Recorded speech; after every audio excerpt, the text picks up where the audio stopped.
In my opinion, every team in the NBA needs a superstar and also either a big man or a two-way player to win a championship. These two-way players in the game are the best to ever do it in the game so far today. In today's video, we're going to be talking about who's the better two-way player, Paul George or Klay Thompson. What's good, y'all? It's your boy Will, back at it again with another NBA video. Today we're going to be talking about who's the better two-way player in the game today, Paul George or Klay Thompson. Now, before I get into this video, if y'all new to my channel, I want to make sure y'all like, comment, and subscribe. And also turn on post notifications for the video I'll be dropping every week. I'll be doing a series on all the stars in the league, on who's better, who y'all rather have in your team, so y'all do not want to miss out. Now, without further ado, let's find out who's the better two-way player. Now, Paul George. Let's get into Paul George. He's injured right now. He's very injury prone. I'm a huge Paul George fan. He's one of my favorite players in the league because he can do it on both sides of the floor. He shoot, mid-range is a killer. He's very athletic. He's one of the best defenders in the game, and he was an MVP candidate before he went down last year on OKC. Now, with Klay Thompson, you know what Klay Thompson is. He's just a sniper extraordinaire with Steph Curry on the Warriors. Just one of the best shooters of all time, to my opinion. And also a very underrated, I wouldn't say underrated, but to me, he's a very underrated defender.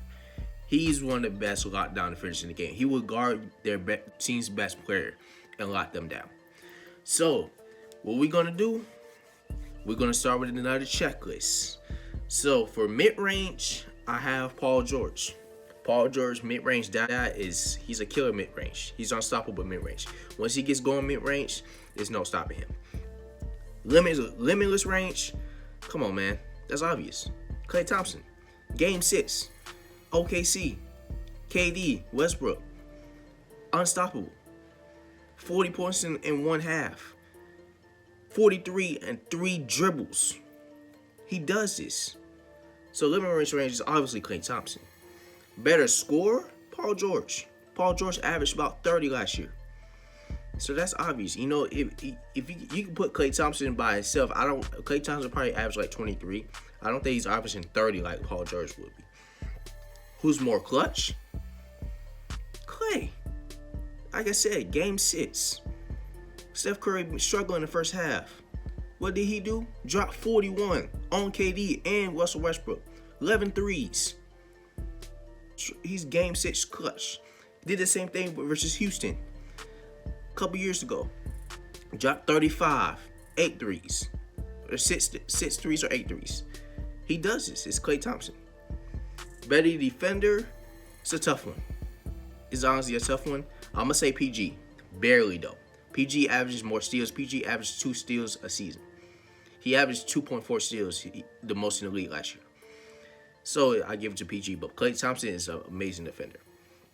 Consistency. Whew. That's a very tough one because there'll be games where both of them be off. There'll be games where Klay Thompson literally on drop 10 points, 1 for 11 for 3. And we know with PG, Game 6 versus the Utah Jazz a couple years ago, he was 2 for 16 from the field. He has games like that. So both of them, consistency-wise, that's a tough one.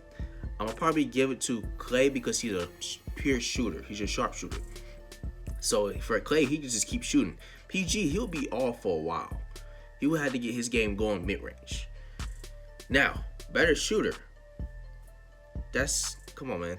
Klay Thompson. Top 5 shooter of all time, in my opinion. Because efficiency, Klay Thompson. Klay Thompson, like I said, 3 dribbles, 43 points. How is that possible? Only Klay Thompson can do that.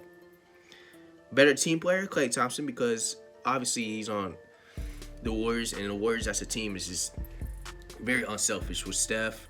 You know, Draymond feeding them the ball. Klay, nobody knows that Klay averages about 4 or 5 assists a game. So I think Klay's a better team player, even though PG is a good team player also. Better rebounder, Paul George. We don't have to discuss that.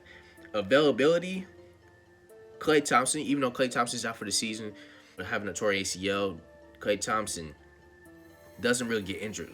He doesn't really miss games like that. Paul George stays injured. And I'm a huge Paul George fan, but he stays injured, especially this season on the Clippers. He's just been missing a lot of games. Him and Kawhi, but Kawhi is load management. Paul George has been injured. Athleticism, Paul George.